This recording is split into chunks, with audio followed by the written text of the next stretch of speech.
Ma famille a quitté l'Égypte en 1960, donc j'avais 1 an.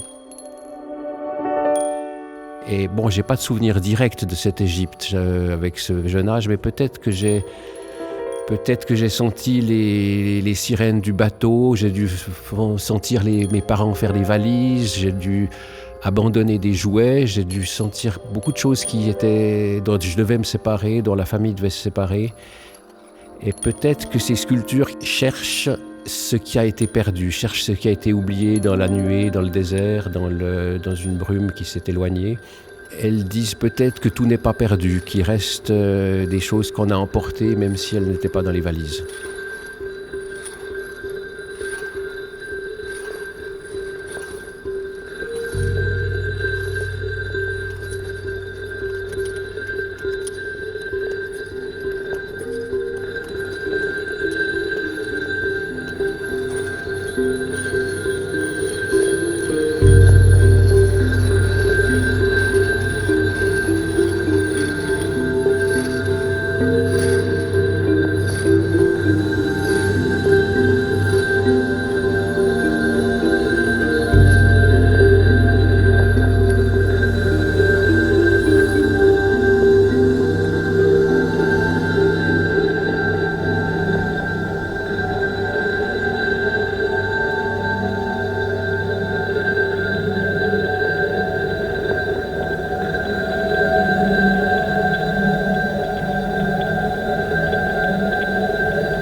Alors la verticalité, c'est aussi l'idée, disons, de lier la terre et le ciel. Il y a l'idée peut-être un peu spirituelle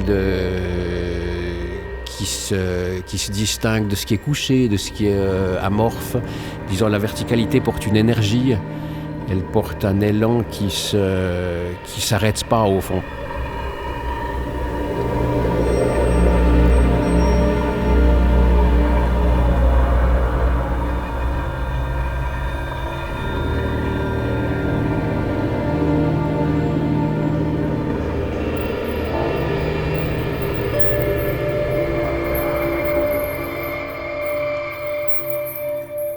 Bon, là, c'est une série de nouvelles pièces où j'ai repris des morceaux en fer, soit des plaques, soit des ellipses, soit des éléments que j'ai fait tordre. J'avais commencé par le fer quand j'avais 20 ans et j'avais utilisé des grosses plaques de fer. Je travaillais avec l'enclume, avec le poste à souder, avec le marteau, des pièces assez dynamiques, assez fortes. Et au fond, 40 ans après, ça m'a intéressé de reprendre le fer sous un autre angle, avec peut-être plus de douceur, plus de maturité ou plus de maturation.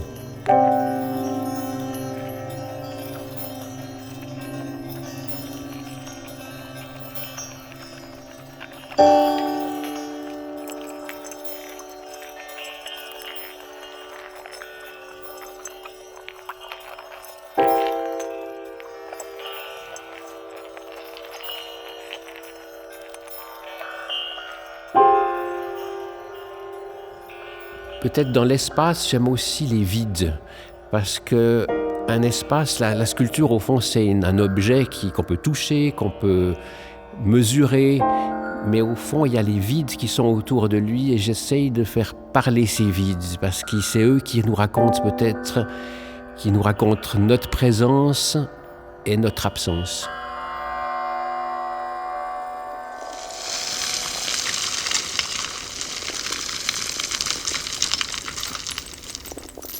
Alors les gravats, je les ai utilisés parce qu'au fond, à cette verticalité, il fallait répondre par un contraste. Au fond, s'il n'y a que du vertical, peut-être que ça ne parle plus, ou on perd l'idée du sol, on perd l'idée des racines, pour que le temps aussi s'écoule. Parce que l'idée de ces gravats, c'est l'idée d'un temps qui a mis en poussière, qui a mis en morceaux ce qui était solide, ce qu'on a toujours cru éternel, ce qu'on a toujours cru indestructible.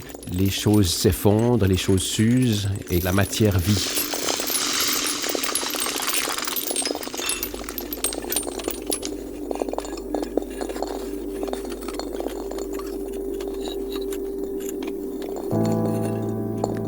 Quand je commence une sculpture, au fond, j'essaye de penser à rien. J'ai des blocs qui sont là, que je fais venir à l'atelier, je les entrepose, je les regarde, je les touche pas des fois pendant 1 mois, pendant 6 mois. Ils sont posés, ils sont coupés, disons, dans des formes souvent allongées. Des fois, je dessine un trait dessus, je marque une courbe, et puis je laisse mûrir. Au fond, j'essaye de pas trop prévoir de choses parce que je me méfie des plans, J'essaye que la matière parle peu. On dit que les pierres sont silencieuses, mais au fond, elles ne sont pas tellement silencieuses. Elles disent des choses très discrètement, elles chuchotent. Et pour laisser cette parole toute infime s'exprimer, il faut se tenir très tranquille, il faut leur laisser du temps. Et c'est comme un galet peut-être, quand on est sur le bord d'une plage, qu'on prend un galet dans sa main, il nous raconte des choses, il nous raconte le cosmos, il nous raconte une échelle de temps qui nous est infiniment supérieure, il nous raconte toutes les marées, tous les soleils, toutes les pluies qui l'ont formé. Et il nous rassure au fond, il nous rassure ce galet parce qu'il porte en lui toute cette grande temporalité. Alors ces pierres que je fais venir à l'atelier, c'est pas des galets, c'est des pièces que je vais devoir travailler, façonner, couper d'une façon assez autoritaire, mais j'essaye de les laisser parler quand même un petit peu.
Une sculpture, c'est avant tout une forme, c'est-à-dire c'est un intérieur, il faut qu'elle ait une vie intérieure, mais j'aime aussi m'occuper de sa peau parce que c'est celle-là qu'on va toucher, c'est celle-là où on va mettre les doigts dessus.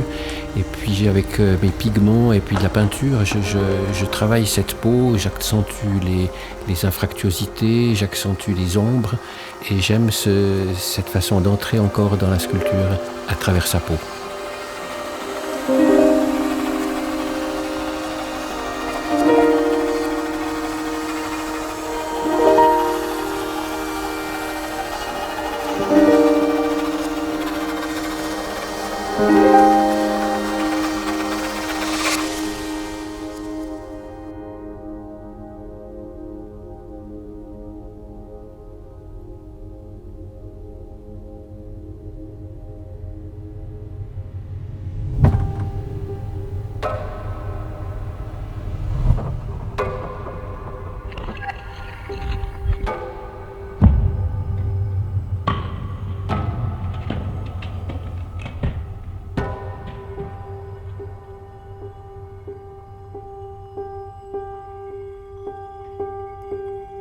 Voilà, là je suis devant mes sculptures.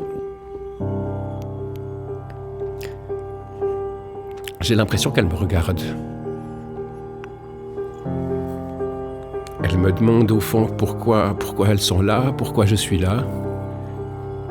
Et voilà, c'est beaucoup de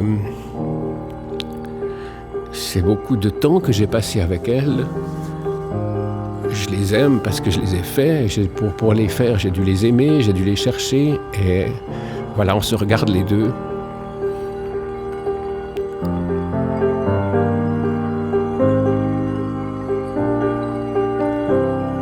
Et ma vie est comme ça. Elle est faite avec ces pierres, avec ces morceaux de fer et avec ces bronzes qui sont avec moi.